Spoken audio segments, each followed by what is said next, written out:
Hello everyone. Welcome to this lecture on news, public interest and democracy. This lecture is part of your paper on news and society. This lecture will address the question as to how news is related to democracy. So essentially we are going to discuss the theoretical concept of public interest and its application in news media. Before we enter into the discussion on the theoretical concept of public interest and its application in news media, we'll look at the news-democracy relationship. News and democracy enjoy an interesting and expanding relationship. They are intimately connected to an extent that one cannot survive without the other. Democracy centers around informed and participating citizenry whose institutional basis is largely provided by the news media in contemporary societies. At a time when the connection between the political parties and elected representatives on the one hand and the electorate on the other in modern democracy is increasing, it is the news media that bridges the gap between the two. In fact, news media has become the center stage of politics today, a phenomenon for which scholars refers to as mediatization of politics. For news, on the other hand, to be able to discharge its democratic role has to enjoy freedom that only a democracy can provide. The basis of demand for freedom of press, a demand that is historically traced to early liberal thinkers like John Stuart Mill, John Milton and others, but continue to reign even today. Rests on the understanding that spirit of vibrant democracy leading to greatest public good or interest can be vigilantly defended and furthered by free news media. What democracy requires of the media? Scholars have described it variously. James Curran's exposition in this regard is particularly instructive. In his stimulating essay, What Democracy Requires of the Media, Curran articulates 5 key roles of the media that can be particularly applied to news media. 1. It should represent various organized groups. 2. As open forum, it should facilitate debates of ideas and activism. 3. It should manage the generated conflict by promoting dialogue and reciprocity. 4th, it should act as a watchdog both on state and non-state forms of power, and it should empower citizens with variety of balanced information. Underlying such positive and normative expectations from news media is an acknowledgement of news media power and authority in modern democracies. This is also drawn from the implicit idea that news is a public good, an essential public utility service that needs to be delivered seriously in the public interest by journalists in contemporary democracies that itself thrives on informed citizenry. A closely related approach is also to look at the role of journalist vis-a-vis news in a democracy. McQuill, Graeber and Norris note of 2 broad conventional versions here. One that sees news as an objective and trustworthy account of reality reported in dispassionate manner by professionals who are ready to play an adversary role vis-a-vis government. The other sees news not as independent of politics, but as one with basic political values and beliefs. It can be reasonably argued that public interest ideals require journalists to adopt elements from both the models. Before we proceed further, it is important that we understand the theoretical concept of public interest and its application in news media. Public interest and news. With this brief introductory note, let me start the discussion on public interest and news. What comes to your mind when you hear the word public interest? Two main versions of public interest. The concept of public interest is heavily contested and needs qualification. Held articulates two main versions of what constitutes public interest. At one end, in the context of news, is the majoritarian view that equates public interest with pleasing the majority of consumers in the news market by giving them what it wants. At the other end is unitarian or absolutist. It is a view where the public interest is decided by reference to some single dominant value or ideology that itself is decided by guardians or experts, leading to a paternalistic system. In between the two extremes, there are alternatives, but none offers a clear guidance. It is possible that public interest of the unitarian order gets transformed into that of majoritarian one over a period of time due to proactive and sustained efforts of the news media in generating public sense of need for what is supplied by it. Citizens' hunger for news on the political developments during India's freedom movement is a case in point. In contemporary era, however, a judicious blend of both the majoritarian and the absolutist versions coupled with ad hoc judicial determinations is believed to be an acceptable public interest media model today. Such a blending, however, differs across nations and societies. Criteria of public interest with respect to news in a democracy. Let us examine what exactly constitutes public interest in the context of contemporary news and media. Dennis McQuill lists out at least 10 criteria of public interest with respect to news in a democracy. These can be succinctly categorized into three broad typologies: media structure, media service, and media restrictions. These are listed in Table 1.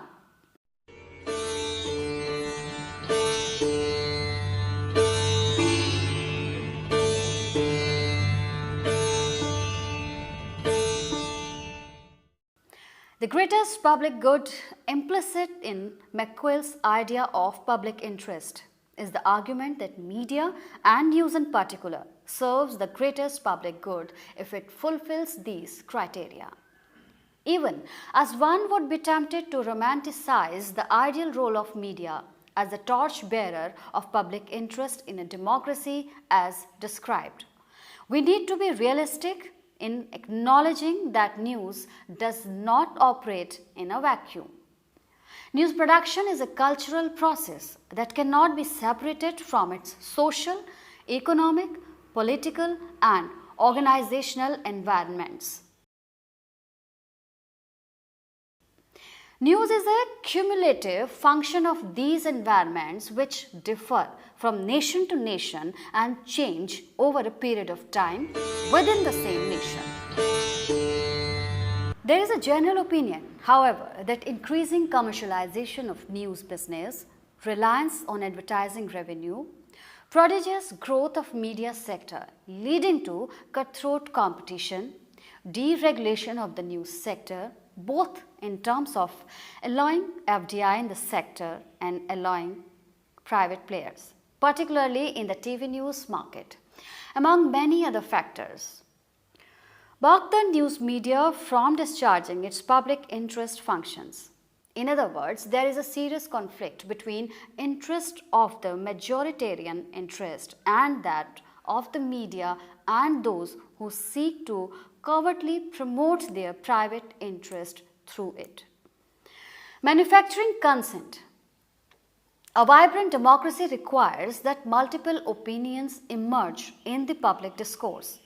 These are intentionally debated and some form of reasoned consensus ultimately emerge. News media, as Curran also argues, should play a proactive role in facilitating the process. Scholars have pointed out that this function of news media is seriously undermined in contemporary societies, even as news media continue to have a global upsurge. Edward Herman and Noam Chomsky, in their compelling examination of how news media manufactures consent through propaganda, list out 5 mandatory set of successive news filters that every news has to pass through before the public receives it. So 5 filters of news. 1. Concentrated media ownership and their profit orientation. Number 2. Advertising as primary income source. Number 3. Reliance on information provided by government, business and experts. Number 4. FLEG means negative responses to media programs as a means of disciplining the media. And 5th, anti-left ideology on news coverage.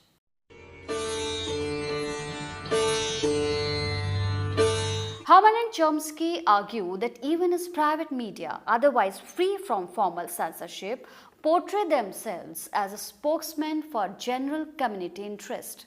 News that is ultimately churned out are destined to marginalize, dissent and promote the government and dominant private interest. The implicit idea here is about how journalistic processes themselves are used, often inadvertently to prevent audiences from accessing diverse information and critically thinking about facts, opinions, and meanings presented to them.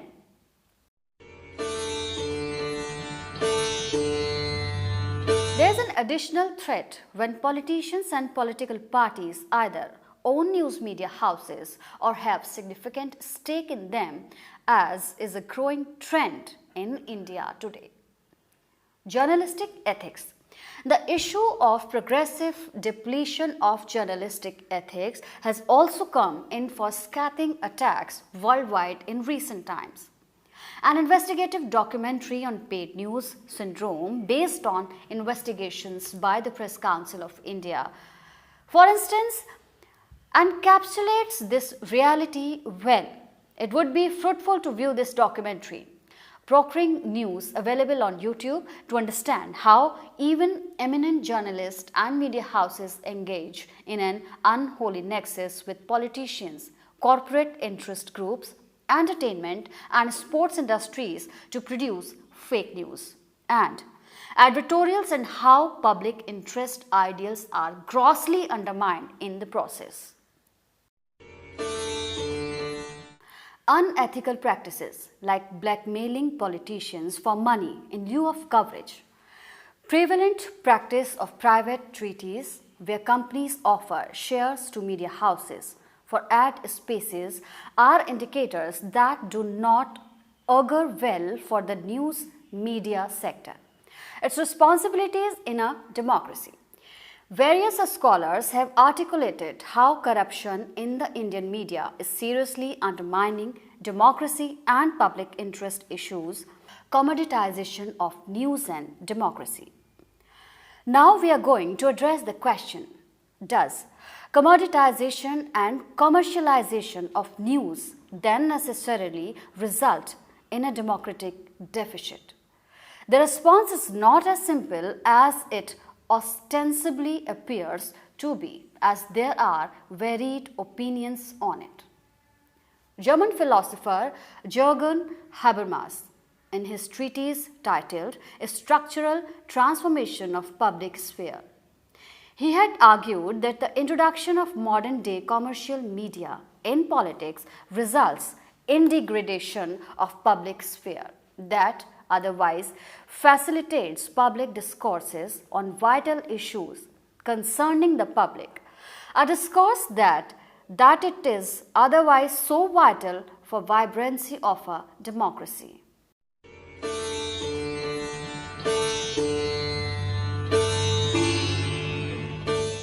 Implicit in this concept is the idea that increasing literacy, affordability, and de-intellectualization in popular news media result in more people participating in the public political sphere. However, the commercial logic of maximizing sales demands that news contents be depoliticized.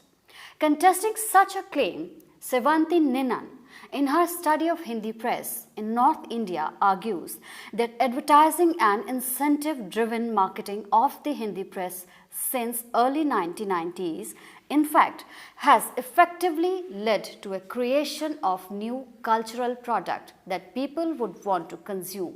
A blend of national and international news, local news supplements, crime magazine supplements, religious and cultural news, and this had led to new civic squares in town and villages where local gentry, local governance, and local crime competed for attention like never before. The emergence of multi-edition newspapers and excessive localization, she argues, had serious social and political implications, both positive and negative. But one cannot discount the fact that it reshaped the individual citizen's sense of belonging and identity. As Nina notes of what she calls reinvention of the public sphere in North Indian villages and towns, its commercialization of the election process, its democratization of access to its pages, and the resulting inclusiveness of the news universe, its revival of dialect and its self-conscious reassertion of tradition in order to win over the mass reader were all processes within the reinvention.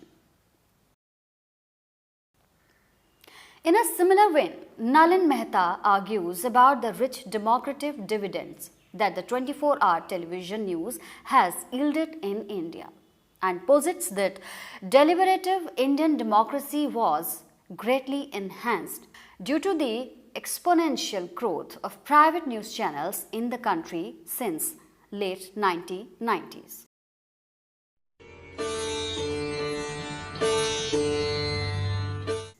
He reasons to say that television coverage of current affairs and political issues through various programming genres like regular talk shows, studio debates, live public debates in public spaces, political satires, interviews in their various formats, daily opinion polls, citizen journalism, etc. has greatly extended the idea of argumentative India that Amartya Sen characterized traditional Indian society with.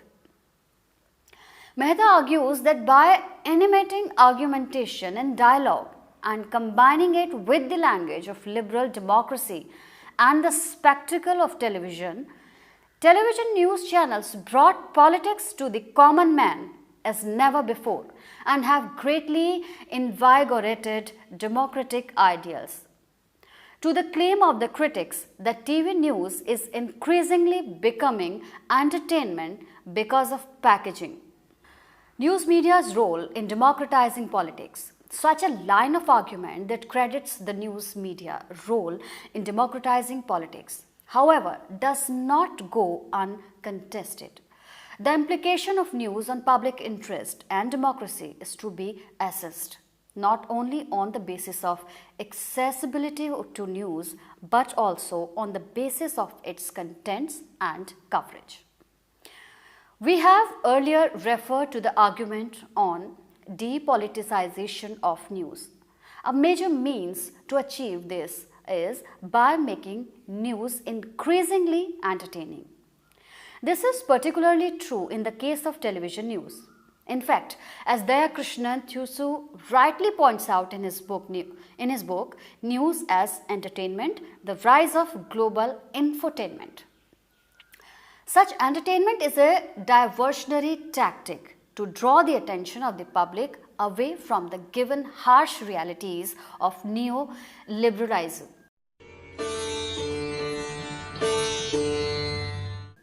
Thus, even as more and more people have a chance to participate as news consumers, such participation does not add much value to democracy. Curran, however, differs with this opinion. He argues that certain social issues are best delivered through soft news genre, which are packaged with doses of fiction and entertainment. However, he cautions that if coverage and analysis of public affairs is eclipsed by entertainment, democracy becomes starved and anorexic. Mass media news has predominantly remained urban-centric and event-oriented, catering to the issues of the affluent. This is well demonstrated in India. The case particularly true of India, as Mudgal, through his study of 6 highest circulated English and Hindi dailies in India, demonstrates that India's national dailies devote only a minuscule proportion of their total coverage, about 2% to rural India issues, crises and anxieties. This is despite the fact that most of India is rural. Television scores over the print in this respect. In a critical examination of Indian television news media, Somnath Bhattabai articulates how television news is primarily targeted at the affluent section of the audience who could be sold to the advertisers, and to that extent, even the television journalists in India are recruited from the wealthy and privileged backgrounds to act as conduit between advertiser and intended consumers. Such requisite profile of journalists find resonance in the relatively serious and matured Indian print media as well, citing a 2006 CSDS report of the reality that news on Dalits in Indian media are excluded. J. Balasubramaniam articulates that 90% of decision makers in English language print media and 79% in television were from the upper caste.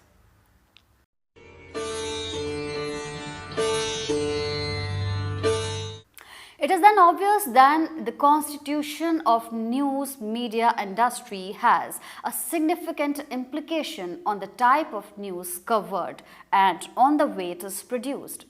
Question is raised about whose interests are attended to in the news and at what cost. It is apparent, as Bhattabai also argues, that despite the mushrooming of television news channels in India, content remain largely unvaried. Critics have argued that Murdochization of the Indian press has undermined the news media's role as a responsible institution that disseminates information and promotes debates. This is particularly true of television news, as bulk of the population is symbolically annihilated into silence. Critic on television news. Such a critic on television news is not peculiar to India. In matured news media markets like that of US, television news has been blamed for turning the nation into an Alzheimer nation, unaware of its own or anyone else's past, ignorant of its own or anyone else's present. Robert McKenzie disdain for contemporary media has been so severe that he considered it as a significant anti-democratic force in the United States and to varying degrees worldwide. while it is difficult to discern a common global pattern of media-driven democracy. It is reasonable to be generally skeptical of the contribution of news and news media to democracy and public interest agenda. Scholars have demonstrated that despite the expanding news media market globally, there is no significant rise in the turnout for elections. Admittedly, an important, though not a perfect barometer of democracy. In fact, in countries like US, turnout in election have been plummeting since the last 30 years. Similarly, in India's case, it has been argued that there has been no correlation between the prodigious growth of 24-hour satellite news channels during the last 2 odd decades and the turnout in elections during the period.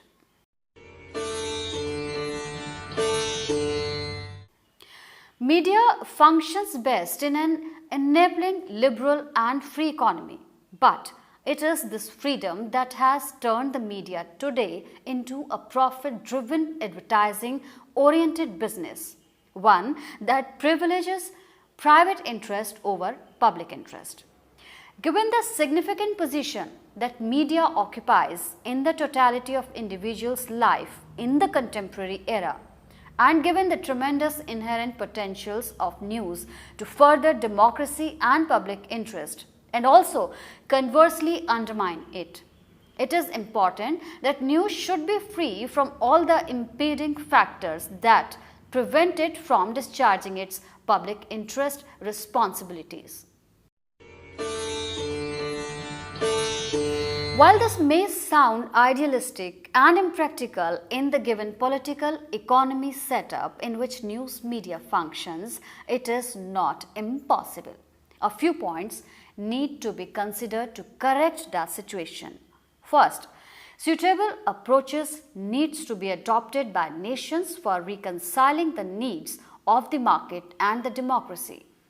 As Curran succinctly points out, these can be achieved through 4 main strategies. 1. Public serving broadcasting through public regulation or ownership. 2. Social market policies, anti-monopoly law, regulations and minority media subsidies. Number 3. The strengthening of media staff rights and influence. 4th. Fostering of a public culture among journalists. To these may be added the twin idea of media literacy movement and the need for media reform movement. Media literacy movement privileges the need to develop ability among the masses to critically reflect on the media contents they access and help them decide which media to avoid and which to use in ways that best serve their purposes. Media reform movement engages in advocating for reform of government policy and regulation of media in order to change the very structure of media institutions and for opening news channels of communication independent of both state and corporate control. It is obvious that the need for such media activism has become all the more relevant like never before in the interest of the public and for democracy in contemporary societies. For more information on the same, please go through the suggested readings in Quadrant 3 and try to answer the questions from Quadrant 4. Thank you.